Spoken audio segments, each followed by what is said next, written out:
Hi, I am recording this video in June of 2023. Why am I telling you that? Because in the spring of 2023, we have had a tremendous amount of rain, and in at least some parts of the Front Range, we've had a tremendous amount of hail. And so that brings to bear the situation is, how does the Real Estate Commission Approved Contract address the scenario where, through no fault of the seller, of course, and through no fault of the buyer, there has been a hailstorm that has damaged the property. And every situation is different, so I got to give you some facts so we can drill into this. So imagine this scenario. The deal has gone under contract on day 0. The transaction is scheduled to close on day 40. On day 35, there is a hailstorm.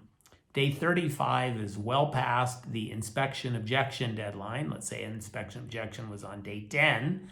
And inspection resolution, let's say it was on day 13. Well, this hailstorm occurs on day 35. On day 36 and day 37, it becomes pretty clear that there is damage to the roof. It's also pretty clear that the roof will need to be replaced. Let's say that's let's just say that that's a $20,000 job to replace the roof on a $700,000 purchase. That's the math of our situation.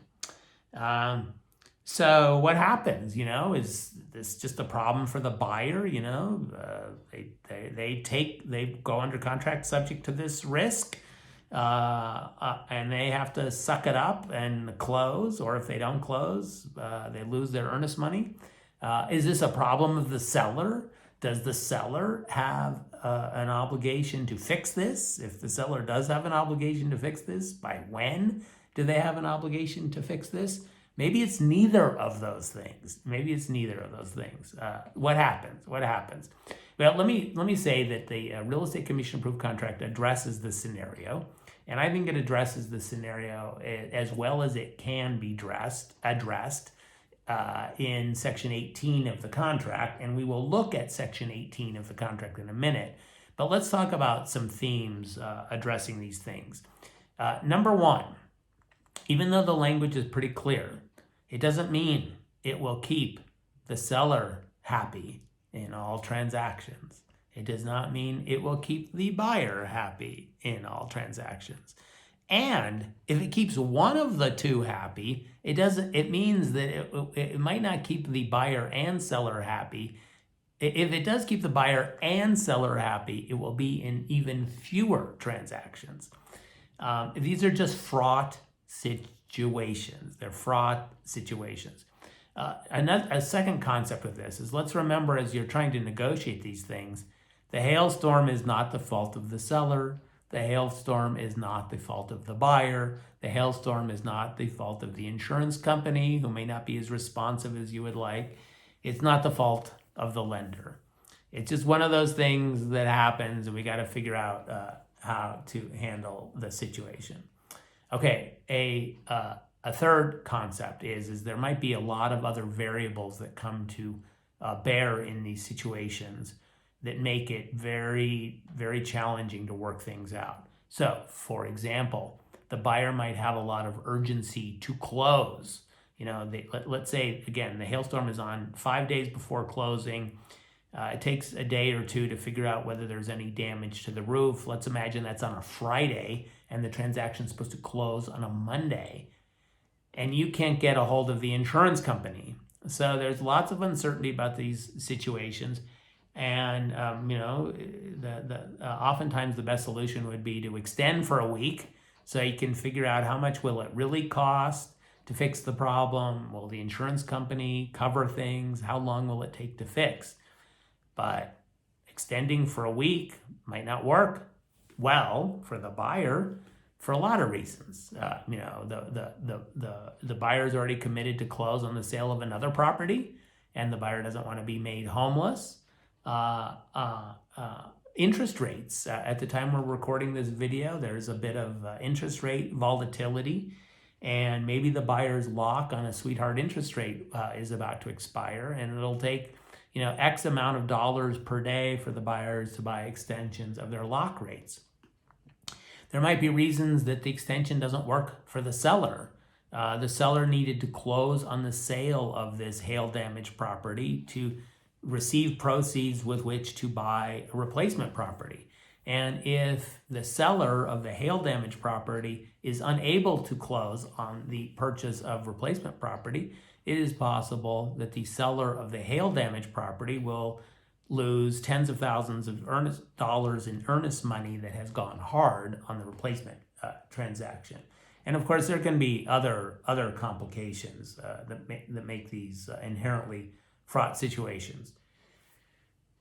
You just do the best you can, aware of how the Real Estate Commission approved contract addresses these issues.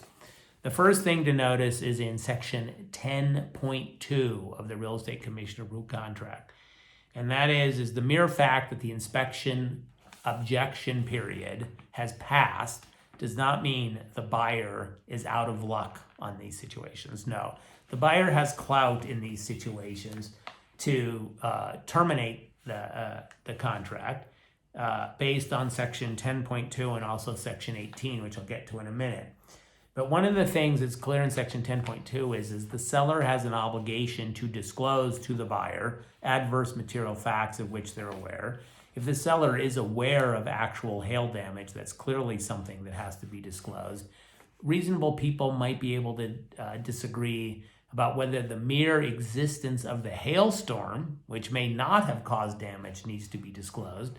But I think the conventional wisdom is the hailstorms can be very localized, and the mere fact that the buyer is living in the same town, in the same zip code, does not mean that the buyer is aware of the hail that hit the subject property. Smart play there, especially if you're a real estate broker, is to let the buyer know that there was the hailstorm. You got to let the buyer know. Well, what good is it letting the buyer know if the buyer doesn't have an inspection objection deadline anymore? Well, look at section 10.2 of the contract. It says that when new things are discovered, the buyer essentially has a new window of time to object, a new 5-day window. Well, this transaction is supposed to close in 3 days. Does the closing automatically get extended to accommodate the 5-day window for the buyer to object? No. The buyer has the shorter of 5 days to object to the newly discovered problem, or until closing, whichever the shorter period of time to object. Okay, that's what section 10.2 says. Well, does the buyer have the right to compel the seller to fix anything? It's not the seller's fault that this happened, but the seller has insurance, and maybe the seller should have an obligation to use the insurance money to try and fix the problem. Well, what happens? Well, then you got to go to section 18 of the contract. Section 18 of the contract. And first of all, note that the seller is obligated to convey the condition of the property to the buyer in the same condition that the property was in at the time the contract was formed, subject to an exception, ordinary wear and tear accepted. Ordinary wear and tear accepted. So we got to cruise lower in section 18 of the contract, and we have to look at section 18.1. And section 18.1 is talking about the scenario where there is a fire or other peril, and this hailstorm would be considered a peril in this situation. So, sentence by sentence, let's talk about what section 18 says. Section 18.1 says, in the event that the property or inclusions are damaged by fire or other perils prior to closing, in an amount not more than 10% of the purchase price. And in this transaction, we're talking about a $20,000 fix, a $700,000 purchase price. 10% of 700,000 is 70, 20 is less than 70, so we keep reading. And if the repair of the damage will be paid for by insurance, and as you're coping with the situation on the Friday, you haven't been able to, the Friday before the Monday closing, in my story, you haven't been able to engage the adjuster, so you don't know if it's going to be paid for by insurance. If the repair or damage will be paid for by insurance, then seller, upon receipt of the proceeds, which means only upon receipt of the proceeds, will use seller's reasonable efforts to repair the damage before closing. Well, in the story I'm telling you, that ain't gonna happen. The roof is not gonna be repaired by Monday. So then what happens? Well, we keep reading.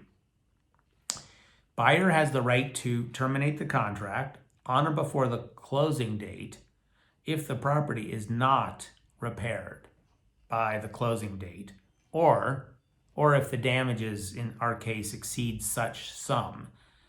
Such sum, I think they're referring to that 10% sum. So if the damages exceeded $70,000, even if it's covered by insurance, if it's catastrophic enough, that gives another reason for the buyer to terminate. Should the buyer elect to carry out the contract despite the damage, and despite the fact that the seller has not fixed the damage prior to closing, then the buyer is entitled to a credit at closing for all insurance proceeds that were received by the seller. Well, that doesn't come into play in the situation I just described because the seller hasn't received any proceeds. So that's how the situation plays out. In situations where the insurance company hasn't engaged, sometimes parties think about scenarios where to allow the transaction to close right away, where a certain portion of the seller's proceeds are escrowed in case insurance doesn't kick in. So that kind of solution tends to work well for a buyer. It allows the transaction to close. It might have certain advantages to the seller, allowing the transaction to close.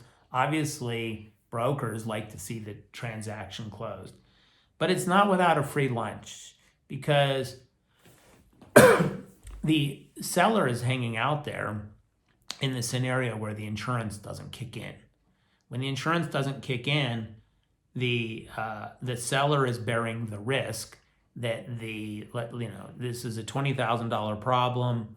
The process typically works to require the seller to escrow $30,000.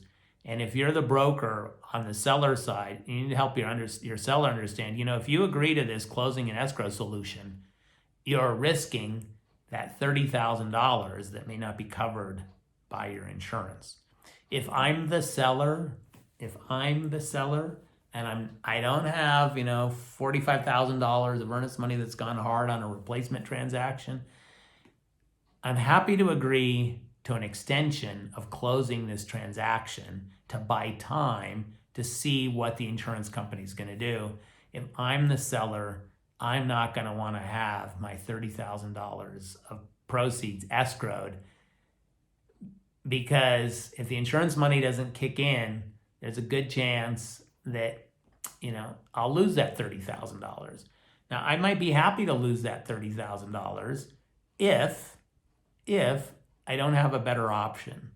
But oftentimes the seller does have a better option, like fixing it themselves for the 20 so that their 30,000 isn't at risk, or haggling with their insurance company to get their insurance company maybe not to come up with 20, but to come up with 15. If I'm the seller, I want to buy time to contact the insurance company and find out what they'll do to narrow the options, to narrow the seller's risk. Ladies and gentlemen, these are very complicated situations. You got to be careful in these situations. keep your thinking cap on, be diplomatic, negotiate with the other side, and don't, especially when you're on the listing side, don't close on the assumption that the insurance company is going to kick in and cover the whole thing. Thank you for listening this far. Remember, we live in a complicated world. Be careful out there.